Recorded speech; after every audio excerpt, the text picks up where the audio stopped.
Ok les gars, nouvelle vidéo, présentation de mon PEA, d'accord, qui vient tout juste d'avoir 3 ans. Donc je me suis dit ça serait bien d'en profiter pour faire une petite vidéo, vous présenter un peu euh, ce que j'ai dans mon PEA, ce que je fais, etc. Quoi, ok. Alors on va voir ça rapidement. Alors, trésor de guerre, bim, c'est parti. Les gars, alors avant toute chose, très important les gars, euh, ne copiez pas le portefeuille des gens. Ne faites surtout pas ça. Ça, les gars, ne regardez pas une personne, vous dites, ah, il a investi dans ça, je vais faire pareil. Ah, il a acheté telle ligne, je vais faire pareil. Ne faites surtout pas ça. Ça, vous vous tirez une balle dans le pied, vous allez avoir des problèmes avec ça, ok? Tout simplement parce que je vais vous donner un exemple. Typiquement, NJ, ok? Là, je suis à 86%. J'ai acheté NJ il y a peut-être 2 ans maintenant, quelque chose comme ça. Mais aujourd'hui, à ce prix-là, je l'achèterai pas, par exemple. D'accord? Donc, n'allez pas vous dire, ah, un tel a acheté telle action, alors je vais faire pareil, je vais la mettre dans mon portefeuille. Non, non, non. Ok? Alors, maintenant que ça c'est dit, donc, ce qu'il faut savoir, c'est que moi j'ai une stratégie, les gars, j'ai plusieurs portefeuilles, d'accord? J'ai un PER, j'ai un CTO, j'ai un PEA, et voilà. En gros, grosso modo, c'est ça. C'est mes plus gros portefeuilles, d'accord? Donc, en gros, sur le PER, j'ai un sorte de mélange, ok? J'ai du Nasdaq, j'ai du World, etc. Du World et du Indépendance Expansion Europe, ok. Sur mon CTO, full US, d'accord. Un peu de Chine, je crois, mais c'est tout. Et ici, c'est pour ça qu'ici, vous allez voir, j'ai que de l'Europe et des actions françaises, d'accord. Donc, comment ça se passe? Vous avez toute une partie actions ici en stock picking qui sont des actions françaises. Et ici, vous avez des ETF qui sont des ETF actions du coup européennes qui incluent également la France. D'accord. Donc là, je les ai triés par performance, d'accord? Les plus performantes à la moins performante. Et voilà, en gros, bon, de toute façon, les gars, si vous voulez voir vraiment dans le détail, vous mettez pause et vous regardez l'écran vous-même, hein, d'accord? Je ne vois pas passer 15 heures là-dessus. Donc voilà, vous avez le poids de chacune des lignes dans le portefeuille, les tickers, euh, valeur à l'achat, valeur actuelle. Ok. En gros, ça équivaut à cette ligne-là, d'accord? La ligne nette, d'accord? C'est la différence entre ces deux colonnes-là. Donc, en vrai, ces deux colonnes-là, je pourrais éventuellement les enlever, mais c'est pas gênant, ça me dérange pas qu'elles soient là. Ok. Donc, voilà. Donc, au total, 15 actions. Ok. Et deux ETF. Là, ce que je vais faire, étant donné que j'ai un peu de cash, là, d'accord, j'ai 15 000 euros de liquidité, je vais suite à la vente de ma ligne Total Energy, je vais redistribuer ça sur les ETF, d'accord. Et je reviendrai sur Total un peu plus bas une fois que la guerre serait finie et que, en principe, elle aura un petit peu redescendu, d'accord. D'ici là, j'aurais reçu au mois de mai, je vais recevoir, je pense à peu près 3 000 euros, quelque chose, 3 ou 4 000 euros de dividendes. Ça, éventuellement, je pourrais les réinvestir sur Total ou autre chose, on verra le moment venu. D'accord. Alors, donc voilà, l'allocation. Ici, on a des actions, d'accord? Comme vous pouvez voir, c'est la plus grosse partie de mon portefeuille, un peu d'ETF et du cash. Ce cash-là va être converti en ETF. Et à terme, pour moi, l'idée, c'est d'avoir à peu près 40 à 60% ETF et le reste en actions. D'accord? Donc, je vais alléger un peu les actions pour être un peu plus sur les ETF. Euh, pourquoi? Tout simplement parce que je veux plus d'exposition sur l'Europe, d'accord. Et étant donné que je connais pas énormément enfin, je connais quand même quasiment très peu d'actions européennes, ok. Alors il y a des entreprises qu'on connaît, type Allianz, voilà, je vais pas en citer, mais le souci c'est que ça prendrait beaucoup trop de temps déjà de choisir des actions françaises, en plus aller sur l'Europe, etc. J'ai plusieurs portefeuilles, j'ai pas le temps pour gérer tout ça. Donc voilà, ce que je vais faire, c'est toujours continuer mon stock picking sur les actions françaises et m'exposer plus à l'Europe via ces deux ETF là qui vont être mes lignes fonds de portefeuille. Ok.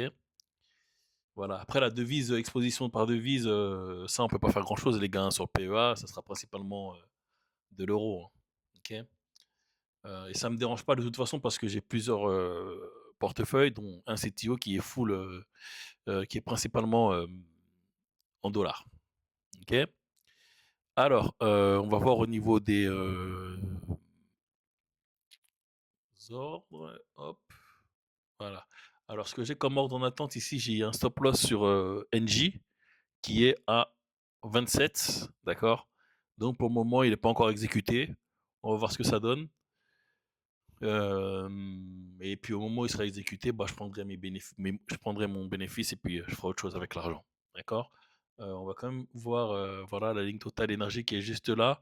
J'avais mis un stop à 76 euros, d'accord. Et le stop s'est exécuté à 74,84. Bon, j'ai perdu à peu près un petit euro sur le truc, mais c'est pas très gênant. Donc voilà, hop. Après, on va regarder aussi les performances. Donc, ici, les gars, comme vous pouvez voir, le portefeuille, le PE à 123 et quelques, à peu près 124. Ici, on va aller regarder. Hop, détail. Donc, comme vous pouvez voir, ça fait très exactement 3 ans. Ouais, c'est ça, 3 ans, hein, très exactement, que les PE a été ouvert avec un cumul de versement de 100 000 euros. Ok. Donc, ça va, en progresse tranquillement.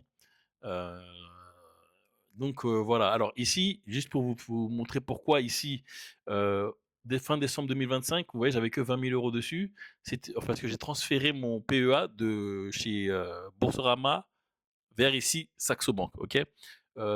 Si vous voulez une vidéo où je vous explique pourquoi j'ai fait ce choix-là, dites-le moi, je vous en ferai une.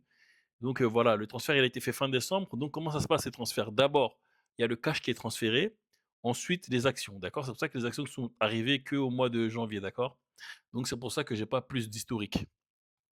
Alors, faut savoir que moi je ne cherche absolument pas à battre le marché. Ok les gars, je m'en fous du marché. Moi je veux juste sur ce compte PEA, je veux juste je veux juste du cash flow, moi, grosso modo. Ok. Et ne pas perdre d'argent et faire du cash flow, idéalement. Ok, donc là, je vais vous montrer, parce que je sais que les gens, ils veulent voir, oui, le marché, est-ce que tu bats le marché, etc. Donc là, oui, là, je bats le CAC, même si là, c'est le CAC sans les dividendes réinvestis. Mais bon, là, je pense que, ouais, même dividendes réinvestis, je pense que je serai au-dessus.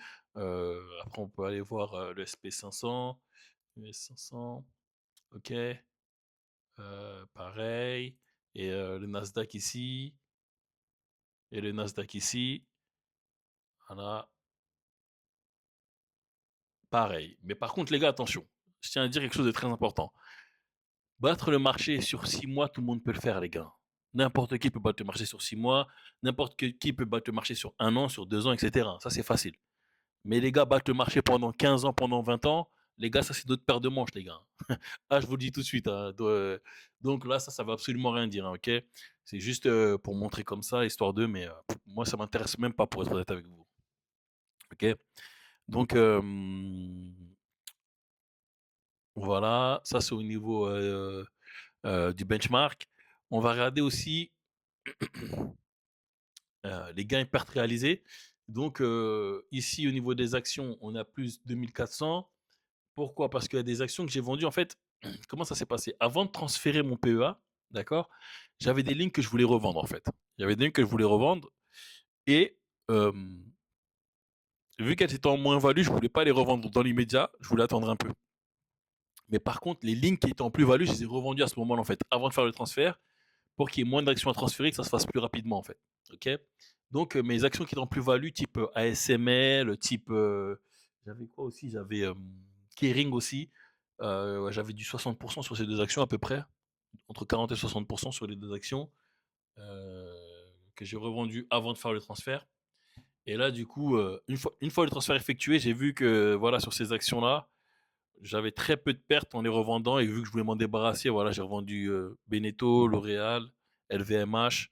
euh, voilà, ça c'est acté, d'accord.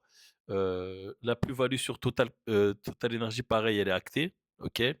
C'est 4300 que j'ai acté il y a quelques jours d'ailleurs. Téléperformance, moins-value actée aussi, et Verallia également, moins-value actée.